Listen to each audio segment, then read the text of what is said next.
¿Sabía que invertir en aceites de buena calidad siempre es más barato que reparar las consecuencias del uso de aceites de bajo precio?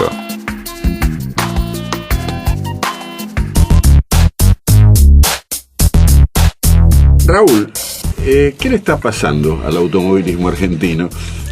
Bueno, yo creo que no está pasando un buen momento, por eso me dediqué a redactar esta columna. Y quiero hacer un poco de historia, porque la historia del automovilismo argentino es bastante clara. Si hacemos un resumen, el duelo de Ford y Chevrolet con las cupecitas desde la aparición del TC a fines de los 30, después la lucha Galvez-Fangio como emblema de la disputa en la década del 40, la confirmación de Fangio como leyenda mundial, más la consolidación del TC en la ruta con dominio de los Galvez en los 50, todo eso generó una base fortísima de la predilección del automovilismo en el gusto del argentino medio.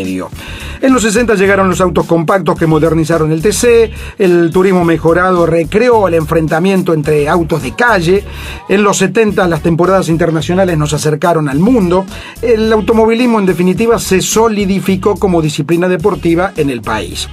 Lo que siguió es más reciente, el TC a los autódromos, la enorme atracción que produjo Reutemann en Fórmula 1, la irrupción del TC 2000 con autos medianos y modernos, y la televisación. Y hago hincapié en la televisación porque a partir de este último hecho se fue pergeñando una manera diferente de presentar las carreras, que pasaron a ser una suerte de producto comercial. Hasta hace poco tiempo se decía que el automovilismo era el segundo deporte en el gusto y seguimiento de los argentinos después del fútbol. Hoy, ¿nos animaríamos a ratificarlo? Yo al menos no. Me da la sensación, respaldado por números de asistentes a los autódromos y el rating televisivo, que en estos últimos años el automovilismo mantiene mucha actividad, pero perdió el encanto, dejó de enamorar.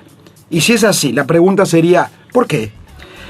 Para fundamentar esta hipótesis tengo muchísimas conjeturas, pero ningún argumento será excluyente y muy probablemente el resultado esté en la suma de todos ellos más otros. Decía antes que la televisación pasó a mostrar las carreras como un producto de marketing y sus responsables se esmeraron en armar un show. Así se fue perdiendo la esencia de las carreras, relegada para priorizar la presentación de ese espectáculo. Y yo diría que hoy se piensa más en la puesta en escena que en la competencia en sí misma. En cómo colocar los carteles publicitarios para la TV y las gorras de las promotoras que en la legítima lucha entre pilotos. Y todo eso fue desnaturalizando la competencia propiamente dicha. Citaré solo algunos de los muchos puntos en cuestión. Si empezamos por el TC, tiene un campeonato con cambios reglamentarios constantes que le quita seriedad, una comisión directiva que aprieta a los pilotos para que no hagan declaraciones altisonantes, costos infernales que solo algunas trampitas impositivas permiten que en tantos pilotos continúen corriendo, volantes que dicen en privado lo que no se animan a manifestar en público, lucha de marcas ficticias, porque ni los Ford son Ford, ni los Chevrolet son Chevrolet. El Super TC 2000 le cambió de nombre a lo más importante que había logrado, que era su propia identidad después de 20 años. No se llama más TC 2000, se llama Super TC 2000 y la gente tiene una confusión bárbara. Sostiene un duelo de marcas simulado, porque los motores son los mismos para todos por igual. Se sostiene con equipos oficiales, que esto sí le da un perfil diferenciador, pero que entre otros aspectos le prohíben a los pilotos hacer comentarios críticos. No pueden hacer comentarios críticos, es parte del contrato.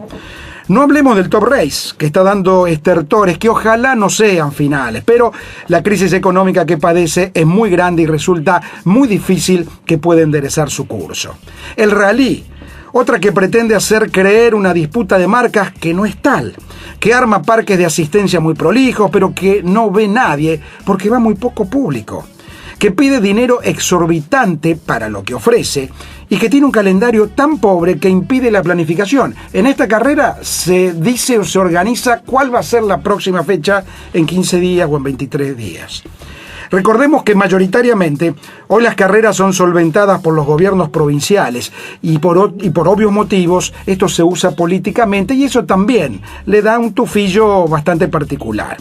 Los relatores de la televisión, y que me perdonen los colegas, pero la verdad, parecen vendedores de feria gritando y exagerando todo como si el público no percibiera esa sobreactuación. Los costos de ingresos. Una entrada al TC cuesta 150 pesos, más el estacionamiento, la comida, etcétera, etcétera. La verdad que si tuviera que destacar una categoría hoy, el turismo nacional es la que deportivamente mejor parada está, pero el cambio de canal de televisión para recibir las mieles del dinero del automovilismo para todos la perjudicó y no supera los 2 puntos de rating, es decir, nada. Todas tienen un denominador común, la ausencia de ídolos. Hay excelentes pilotos, pero ninguna gran figura. Los ídolos que perduran no se fabrican, no surgen de la idea edulcorada de un productor artístico. Ortelli, Fontana, Pechito López, por citar algunos de los mejores, pueden caminar tranquilos por un shopping que los reconocerá poca gente. Y la culpa no es de ellos. Son brillantes conductores, pero no tienen el perfil, el carisma, el ángel que tenía Luis Di Palma o Juan María Traverso, solo por citar 2 casos. Esto no significa que Di Palma o Traverso hayan sido mejores, pero también es cierto que Di Palma y Traverso eran polémicos, discutidores, enfrentaban el poder porque tenían el poder de sus trayectorias y sus pergaminos, y lo hacían valer. Hoy, salvo Matías Rossi hasta cierto punto, nadie se anima a levantar la voz. Esto no es una crítica, es una característica de esta época en la que si se quiere comer torta, hay que aplaudir y no enojar al dueño de esa torta. Y así es difícil que un piloto se haga popular, salvo que sea Fangio y Schumacher juntos. Creo que todos se creyeron lo del profesionalismo y perdieron el espíritu amateur mínimo imprescindible para mantener la pasión del público. Se le debe devolver al automovilismo la esencia de competitividad legítima, auténtica, creíble, sin tanto verso ni repetidas frases hechas.